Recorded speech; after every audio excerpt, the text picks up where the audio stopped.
వాళ్ళు చెప్పినట్టు వినేవాళ్లే. కానిస్టేబుల్ నుంచి, ఎస్ఐ నుంచి, సిఐ నుంచి, డిఎస్పీ నుంచి ఎవరైనా సరే పోలీసులు అనేవాళ్ళు టీడీపీ చెప్పినట్టు వినాల్సిందే. కేసు పెట్టమన్నా టీడీపీ చెప్పినట్టు వినాల్సిందే, అలాగే కేసు కట్టమన్నా టీడీపీ చెప్పినట్టు కట్టాల్సిందే. వాళ్ళు కొడుతున్నప్పుడు నిశ్శబ్దంగా ఉండాలి, అవతల వాళ్ళు వేడని కొడతాను అనుకున్నప్పుడు ముందే తీసుకెళ్ళి వాళ్ళని అరెస్ట్ చేయాలి. ఈ రూట్లోకి ఎప్పుడైతే పోలీసింగ్ జరిగిపోయిందో ఒక్కసారిగా పెను ప్రమాదం సంభవిస్తుంది. దాంతో ఎవరికి వాడికి ధైర్యం వచ్చింది. ఇప్పుడు ఎదవరకటి రోజుల్లో ఏంటంటే పోలీసులు ఒక మర్డర్ చేశారనుకోండి, ఆయన బట్టుకెళ్ళి సాఫ్ చేసి వదిలిపెట్టేవాడు. ముందు వాడిని కోర్టులో ప్రొడ్యూస్ చేసే లోపు వాడికి కాళ్ళు కీళ్ళు తీసేసేవాడు. దాంతో ముందు అరెస్ట్ చేస్తే మనల్ని కొడతారా పోలీసులు అనే భయం ఉండేది.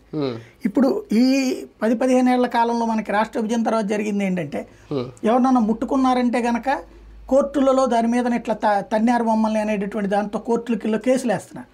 దాంతో పోలీసులు మాకెందుకు వచ్చిన కూడా మేము అరెస్ట్ చేస్తాం, కోర్టులో ప్రొడ్యూస్ చేస్తాం అన్నట్టుంది. భయం అనేది పోయింది. ఇప్పుడు అది పీక్ స్టేజ్కి వెళ్ళింది. కానీ ఈ హత్య జరిగిన తర్వాత మాట్లాడుకోవాలనుకుంటే, అంటే జనరల్గా మాట్లాడుకోవాలంటే మొన్నటి వరకు వైసీపీ నాయకుల హత్య అంటే టీడీపీ హత్య రాజకీయాలను ప్రోత్సహిస్తుందేమో అని అనుకున్నాం. ఇప్పుడు టీడీపీ నాయకుడే హత్యకు గురి కాపాడ్డాడంటే వైసీపీ కూడా మొదలుపెట్టిందా హత్య రాజకీయాల్ని, తన కూడా